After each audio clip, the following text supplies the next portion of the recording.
guys, so mag-open tayo ng mga gift sa Christmas party. So, na ito. Ayan siya. Short. Hindi siya kasya sa akin. Pwede itong suotin ko pero bibigay ko na kay kuya. May kasama siyang t-shirt. Itong t-shirt, nakasama niya, bagay sa akin. Diba, ang kitang wait lang yung iba. So, itong game naman to, bring me. So, kasi, nagbe-bring me si ma'am. Tapos, sabi ni ma'am, bring me talent. Tapos, diba, nakatayo lang ako. Ganyan. Bigla kong ginanyan, tapos inako ko. Diba? Eh, di nanalo. So, ito yung nabunot ko. Nakasulat pa, oh. Girl. So, ayun. So, pagbukas ko is, ayan. Pencil siya. Ayan.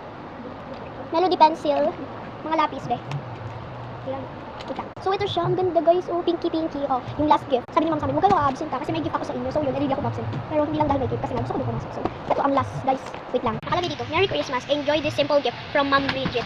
Wait lang. Buksan natin. Ano ko buksan? Wait lang. Yung mga ibang kasi. Ganito kalaki ng kumalit. Uy, iPhone 16 tapos ang gift sa kanila. Ganito kalaki. Ganyan din. Tapos ito pa naman. OMG fan! Ang ganda. Wait lang. So, may talik siya with a charger. Di ba? Complete. So, guys, thanks for watching. Bye-bye.